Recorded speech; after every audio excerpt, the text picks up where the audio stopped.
All right, we have the Okay. fabulous Belinda Carlisle with us today. How are you doing? I'm fine. How are you? I'm well, thank you. Good. So let me begin by asking a couple questions about your Decades tour. What can audiences expect?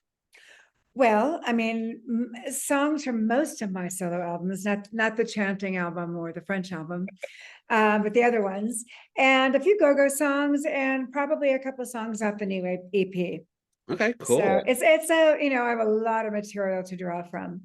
Awesome. Yeah, you did the European leg of the tour earlier this year. How was it Mhm. received? It was all sold out. I mean, it was like you couldn't get a ticket, which was amazing. Considering that, like probably right before I got sober, I remember doing a show in Nottingham, one of the places I played, and maybe 20 people showed up. And I was like, okay, so I was going through a lot of tough times in my personal life and then career, and that this is where it ends. And Yeah. then, like 20 years later, it's like 3,000 seaters, totally sold out. hmm Um, it's weird because I wasn't really expecting that, but I think that there's a real hunger for like pop music right now, just Yeah, really like uplifting pop. So it was like rabid and it was amazing. I haven't had that for a very long time. that's awesome. So Yeah. what have you personally been enjoying the most about this tour? Well, I mean, I love performing. For me, I just love it. I'm not like I don't like the traveling part, but I like the performing part. Or- Um, I don't know. It's what I get to do what I love, and that's how I feel, and that was my experience for the tour. It's just really, you know, I just really loved it, just being in the moment and being able to sing these amazing songs. Yeah. Do you feel a sense of nostalgia when you play songs from your back catalog? It seems like yesterday for me, so I don't feel nostalgia. It doesn't feel like nostalgia for me. It just feels like but I know it is for a lot of people because it represents, um, a time when things are maybe a lot, the world was a lot less complicated, Yeah. and I think that's part of the beauty of the music that my music is that it does represent that, and hmm it's uplifting, and I know when I go to shows I like to escape, and I think it was great to provide escape for people from the sort of daily stresses. Yeah, for sure. Now, your first venture into music was in 1977 as a drummer for the punk rock band The Germs. Right. Has music, singing, and performing always been your passion? I kind of fell into it accidentally, to be honest, with the Really? punk scene, because all my friends were in bands. Um, and actually, the Germs were formed because my friend Lorna, who is a bass player, and she was terror in high school to me. We went to the Beverly Hilton to get Freddie Mercury's autograph, and we were like two cute kids all dressed up, it was glitter, like Shermans, colored Shermans and cigar and berets and stage like makeup. And then we saw two kids that looked like freaks across the lobby. And then it happened to be Pat Smear, who's in the Foo Fighters, Hmm. and then Darby. So, and then coincidentally, they put out a flyer saying, looking for two untalented girls. And we thought, that's us. So we called the number and it was them. So that's how I kind of fell into it. And after that, I was in Black Randy and the Metro Squad, and then ended up forming the Go-Go's with Jane and Margot. Yeah, that's awesome. Yeah, with the Go-Go's, you put out some major hits like We Got the Beat and Vacation, which I listen to all the time because I love 80s music. Yeah. But one of your most iconic tracks is from when you went solo, Heaven is a Place on Earth. Do you remember how that song came to fruition? Well, I remember the first time it was played on piano with Rick Knowles playing it, who was one of the songwriters, and Ellen Shipley singing it, who was the other songwriter. And I just thought, my God, I mean, it sounds like a hit, but like a lot of things come into play, not just the song being good. It has to be what's going on in the charts, what's going on in music, what's going on in the world. So I thought if everything is stars aligned, then I really have a chance at having it, because it sounded like a hit. Yeah. In my career, I've been doing this for over 40 years. I know there's been a few songs that have come along that you get that feeling from. But Mhm. you know, a lot of it depends on what's other things too. So Yeah, I yeah. never like to get my hopes up, but Mhm. that song certainly did sound like a hit. Yeah, well, it earned you a Grammy nomination. What do you recall the most from that evening? I mean, I bet that was such an incredible experience for you. Oh, I felt like, you know, I like dressing up like that. I mean, I never dress up like that. I don't really like dressing up like that, but um it was it was surreal. I mean, you know, I mean, coming from the Go-Go's and it was really uncomfortable for the first couple of years because I didn't have my security blanket, you know, for the girls on stage. So I was finding my way. It took a couple years to really find my way, and luckily I met Rick Knowles, who I was almost sort of his muse in a way. And I was really lucky that he's an amazing songwriter and wrote uh lyrics that the kind of lyrics that I would sing. So I was always coddled in that kind of way. So when Heaven did as well as it did, and you know, and I ended up at the Grammys, it was like, you know, I was just in the Go-Go's yesterday. Yeah, So yeah. yeah, just it was like a whirlwind. Well, what do you always hope audiences take away from your music?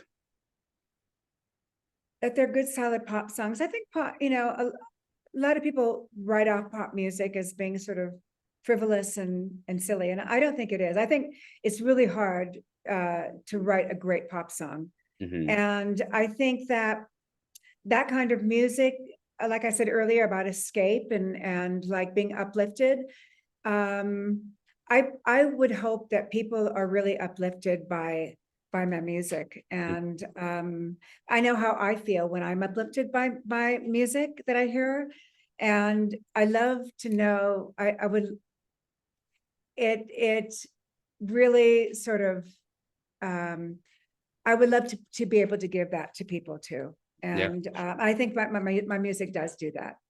definitely. Now, a couple of months ago, you were featured in 80 for Brady's Gonna Be You alongside Dolly Parton, Cyndi Lauper, Gloria Estefan, and Debbie Harry. How did you get pegged for that, and how much fun was it? I was just happened to be at the right place at the right time. I was recording my vocals for my EP, Mhm. and Diane came in and said, "Do you want to sing with Debbie, Cindy, Gloria, and Dolly?" And I said, "Yes." And so everybody did their parts separately, and in the song, and then with the video, everybody did, you know, lives in different places. We all Mhm. live in, you know, all over the world. So but I'm hoping that something comes up where we're able to sing the song in the same room. I think it'd be amazing. Yeah, yeah, definitely. Yeah, and you also released the brand new single, from your EP, "Big Big Love," and which is your first pop single in 27 years, is that correct? Right, right. Yeah. Well, yeah, yeah. Full like a proper single, yeah. So how did that feel? Well, I mean, it felt great because I it wasn't contrived or planned. I mean, my son ran into Diane at a coffee shop and she said, "What is your mom doing? Let's call her." So they called me and I was like on my way out, to be perfectly honest. I was going to slow down and you know, just have a quiet life in Mexico. Mhm. And then she goes, "Get down to the studio. You know, I have some hits for you." It's like, okay, well, I mean, do I really want to open that door? Because it's a big commitment to do something like that and do it properly. So I went to the studio as a courtesy and all expecting to say no, you know. But when I heard the songs, I was like, oh my God, these are amazing. Yes, I'll sing them. So that's how it all happened. Cool. And so yeah, it's been fun because it's great not to have any expectations. And actually, it's great that it's doing so well. It's a hit in England, you Mm, know. It's so to not have expectations and to experience this is like the best. yeah. Because before, during Heaven and Runaway Horses and all those years, it was like big pressure Mhm. to, you know, come up with the goods, and every album was like, oh my God, it was stressful. But this is like super fun for me. Good, good. Yeah, the EP is, called, Kismet. Is there an overall story the EP is telling? No, there's no overall story. There's like it's basically different types of love, you know, pleading love, insane love, um, yeah, I mean, they're all love songs, really. songs. But there's no real overall message or any sort of, no, it's just, they're just really good, solid pop songs. Okay, awesome. So, in what ways does Kismet show the evolution of Belinda Carlisle? I think vocally, I think my vocals are stronger than they used to be. In fact, I know they are. I do a lot of work on them, so they better. So I think most more than anything, it shows that it shows that I haven't really, I'm doing pretty much the same kind of, it's unmistakable sound that I have, but it does show a little bit of growth, I guess, is more of a modern production. But in the end, I think that it does show vocal growth, and that's the most important thing. For sure, definitely. Well, Belinda, outside of music, you are a very big advocate and supporter of the LGBTQ plus community, especially after your son came out to you at the age of 14. Do you have any comment about the anti-LGBTQ plus and drag bills that are currently sweeping the country? I don't understand it. I mean, to me, it's just like, it's always been 10 steps forward, 5 back. And that's, I don't live there, so I don't, the news horrifies me, but so I hear things through other people and I just don't understand it. I mean, I don't understand what the problem is here. I just don't. So, and hopefully, I mean, we'll take another 10 steps forward sooner than later, because it's kind of crazy what's going on. I mean, there's so many, I mean, it's just so toxic. I don't get it. Yeah, really don't. either. No one does, really. Well, do you think there's a special way of showing love between a straight parent and a queer child?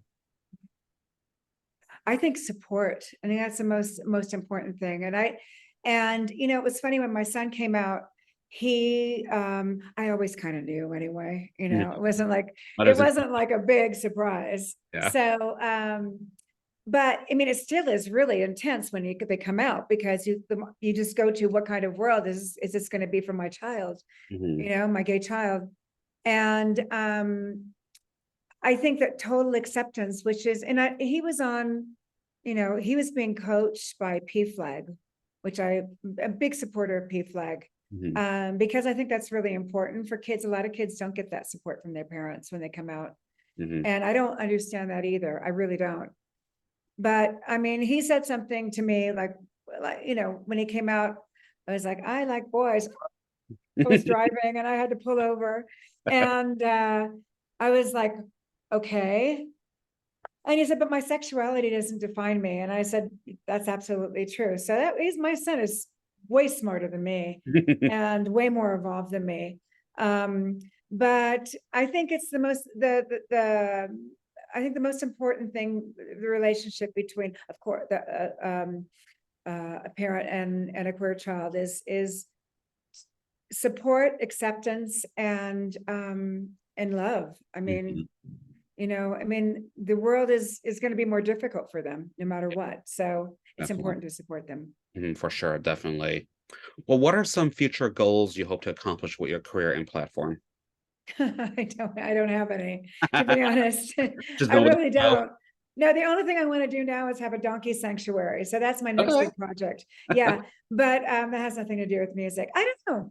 I mean, I've learned once again, that you can never say never, because I was like, I'm never going to do English speaking pop ever again. And then this came along, and I always, with the Go-Go's many times, I always said, never again, never again.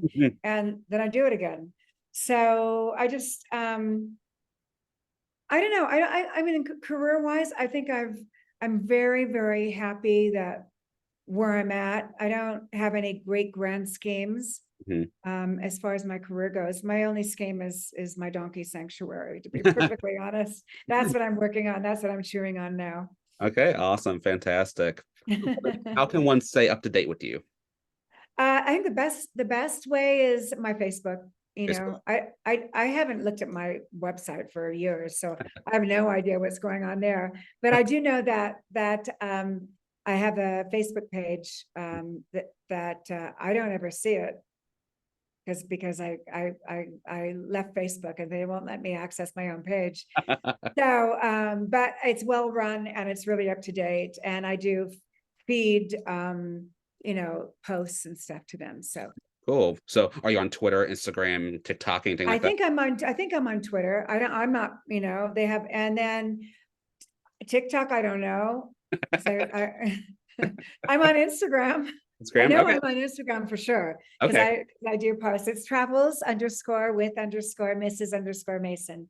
Okay. And I'm really active on that for the moment until I leave Instagram one day. So Okay. Perfect. but I'm not a big social media person, but I know it's like a necessary these days. These days, yeah, it's kind of Yeah, necessary. Yeah. yeah. Well, then before we wrap up, are there any other upcoming projects or anything else you would like to mention or plug at this time? No, I have I think for people to look out for the dates. I have East Coast in July and the West Coast in August, and then I have Australia at the end of the year. Mhm. But that's pretty much it for me. And then we'll see what happens after that. I don't know, you know. Okay. Whatever comes, Yeah, right? yeah, exactly, exactly. Perfect.